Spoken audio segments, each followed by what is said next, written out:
सन 87 की बात है। ललितपुर में वाचना चल रही थी। वाचना को संपन्न करके गुरुदेव कहाँ पहुँचे हैं? पनागर पहुँचे थे। और पनागर में कर्मकांड का स्वाध्याय, गोमटसार जिसको बोलते हैं, उसका स्वाध्याय करा रहे थे संघ के लिए गुरुदेव। उस समय संघ में क्षमा सागर जी भी थे।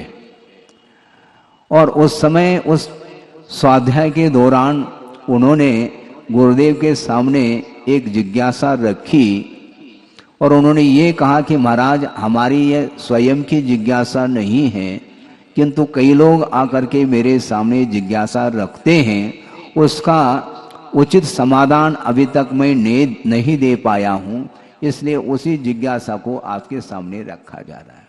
कौन सी जिज्ञासा है? गुरुदेव ने कहा कि महाराज, कई लोग आकर के यह जिज्ञासा रखते हैं कि पंचम प्रतिमाधारी है। कौन सी प्रतिमा है वो? याद है कि नहीं? सचित त्याग प्रतिमा। समझ रहे हैं आप? तो जिज्ञासा ये रही है कि महाराज, प्राणी संयम की आप बात करते हैं और प्रासुक आहार लेने की भी बात कर रहे हैं, दोनों कैसे आपस में कैसा सामंजस्य बैठेगा? वनस्पति का सेवन हम लोग करते हैं और व्रती खास तौर से करता है, वह प्रासुक करके ही उसका सेवन करता है, जबकि वनस्पति को प्रासुक करने में प्राणी हिंसा तो हो गई, चाहे वह लौकी हो, परवल हो, और फल आदि भी हैं, उनको प्रासुक करके लेते हैं। तो उनको बॉईल करने में, उनको उबालने से प्राणी संयम तो रहा नहीं महाराज, हिंसा तो हो गई। इस प्रकार उन्होंने जिज्ञासा रखी थी और हमने इस जिज्ञासा का समाधान नहीं दे पाया, इसलिए आपके सामने रख रहा हूं, ऐसा उन्होंने कहा। तो गुरुदेव ने बहुत सटीक उत्तर ये दिया था, ये ध्यान रखो कि मात्र प्राणी संयम की ओर ही ध्यान नहीं जाना चाहिए, इंद्रिय संयम की ओर भी दृष्टि होना चाहिए। और इंद्रिय संयम के अपेक्षा से ही प्रासुक बना करके सेवन करने की ये स्थिति आती है। प्रासुक यदि नहीं करते हैं तो इंद्रिय संयम नहीं पलेगा। कैसा नहीं पलेगा महाराज? सुनो, उन्होंने ये कहा था कि मान लो आप फल ले रहे हैं, यदि प्रासुक करके जिस प्रकार लौकी को उबालते हैं और सब्जी बना करके उसका सेवन करते हैं, क्या उसी प्रकार मान लो फल है, केला है, मान लो उसको आप ले रहे हैं, यदि उसकी सब्जी बना ली जाए, भले वह पके केले की क्यों न हो, उसको बॉईल करेंगे तो शायद ही आप लोग एक आध कली ले पाएंगे, और बिना प्रासुक किए पता नहीं कितने, एक आध डजन तो आराम से ले लेंगे आप। इसको बोलते हैं प्राणी संयम। तो इसमें नहीं पलेगा, ये ध्यान रखो, इसमें प्राणी संयम भी नहीं पल रहा है और इंद्रिय संयम भी नहीं पल रहा है। मुश्किल से एक केला खा पाएंगे आप बॉईल करने के बाद, और बिना प्रासुक किए जो सेवन किया जाता है तो वह बेहिसाब वह उसका सेवन करता है, तो उसके माध्यम से इंद्रिय संयम नहीं पलता है। इंद्रिय विजय के बिना प्राणी संयम का पालन करना बहुत कठिन है। यद्यपि पृथ्वी का एक, जल का एक, अग्नि का एक, वायु का एक, इनमें भी जीव हैं, तो उनका यही कहना था कि महाराज, प्रासुक यदि आप करेंगे तो जल का एक जीवों की विराधना हो रही है, अग्नि का एक जीवों की भी विराधना हो रही है, और उस स्थान पर जो वायु कायिक है उनकी भी विराधना अग्नि कायिक के माध्यम से हो रही है। शायद संभव है सूक्ष्म जो त्रसजीव हैं उनकी भी विराधना हो सकती है। तो ऐसी स्थिति में प्रासुक करने की क्या आवश्यकता है? आगम में प्रासुक लेने का प्रावधान क्यों रखा है? तो गुरुदेव ने स्पष्ट उत्तर दिया, इंद्रिय संयम का भी पालन हमें करना है। बहुत कठिन काम है ये। आप ककड़ी सेवन करते हैं किंतु लौकी के समान उसको बॉईल नहीं करते और लौकी को बिना बॉईल किए लेते नहीं, जबकि दोनों वनस्पति ही है। क्यों नहीं लेते बोलो? लिया नहीं जाता महाराज। प्रासुक किए बिना लौकी को लिया नहीं जाता और बिना प्रासुक किए हम ककड़ी तो ले सकते हैं, जबकि दोनों वनस्पति का है। कुल मिलाकर के ये भाव सामने आता है कि इंद्रिय के ऊपर नियंत्रण नहीं है, संयम नहीं है, इसलिए इस प्रकार वह प्रवृत्ति करता है। इसलिए प्राणी संयम के साथ इंद्रिय संयम का भी पालन करना अनिवार्य सिद्ध होता है। संयम से प्रत्येक व्यक्ति पीछे हटता है। कैसे रखे महाराज संयम? सम्यक दर्शन में कोई पसीना नहीं आता, क्योंकि उसमें त्याग की बात ही नहीं है। जहां तक त्याग की बात है वहां तक उसको कठिनाई महसूस होती है, और श्रद्धा करने में क्या है, त्याग तो कुछ होता ही नहीं। ये ध्यान रखो, उसमें भी संयम रहता है। महाराज कल की चर्चा थोड़ी सी हम आपके सामने रखना चाहते हैं कि अग्रे सम्यक दृष्टि है जिसने न अनुव्रत अंगीकार किया है न महाव्रत अंगीकार किया है।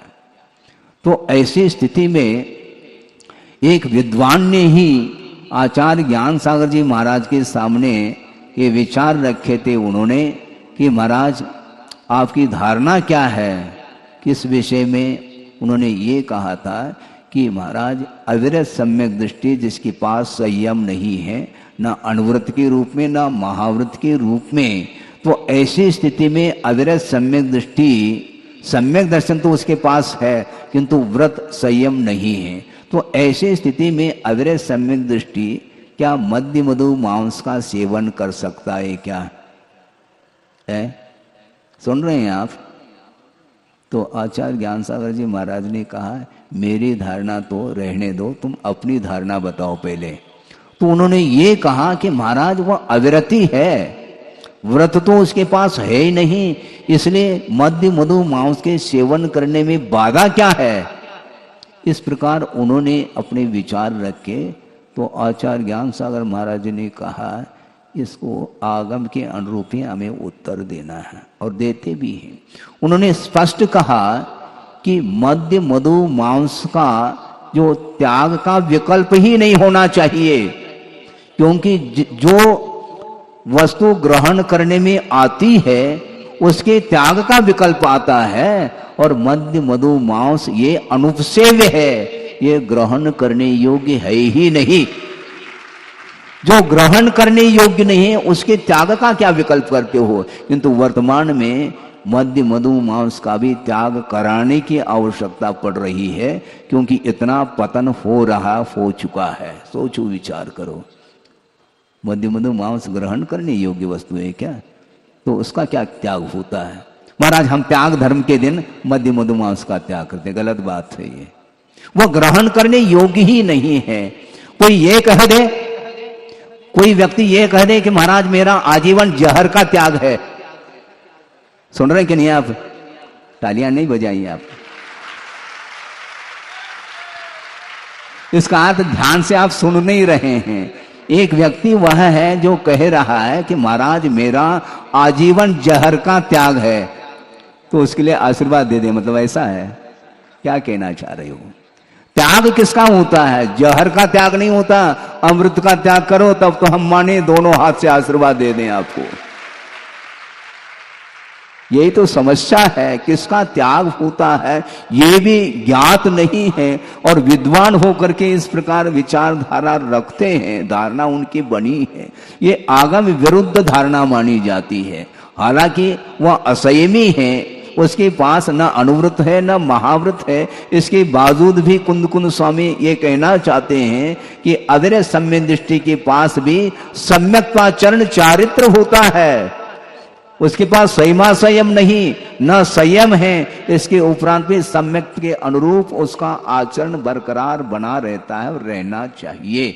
मिथ्या दृष्टि के आचरण में और अविरत सम्यक दृष्टि के आचरण में जमीन आसमान का अंतर देखने को मिलता, वह यही है। सोचो विचार करो, ध्यान जाता नहीं, अध्ययन करने के उपरांत भी उस ओर दृष्टि नहीं जाती, जबकि आचार्य ज्ञान सागर महाराज ने ये कहा कि त्याग उसका होता है जो ग्रहण करने योग्य होता है।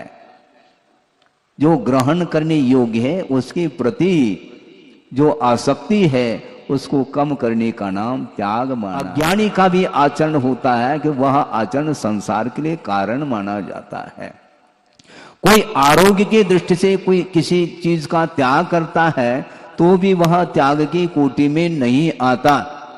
आप सुन रहे हैं क्या नहीं?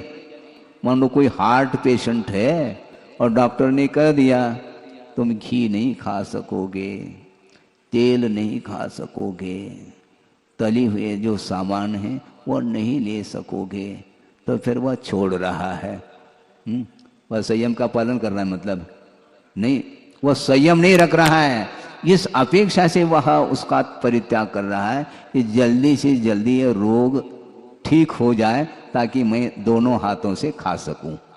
ये है उसका मन में ये भाव बना हुआ है, वह त्याग नहीं कर रहा है। आरोग्य के दृष्टि से किसी वस्तु का त्याग करना यह संयम के अंतर्गत नहीं आता, किंतु पंचेंद्र के विषय ये संसार के लिए कारण है, ये ग्रहण करने योग्य नहीं है, ये है। इस प्रकार श्रद्धान का जो विषय बना लेता है वह आगे जाकर के संयम के पथ पर आगे कदम बढ़ा लेता है।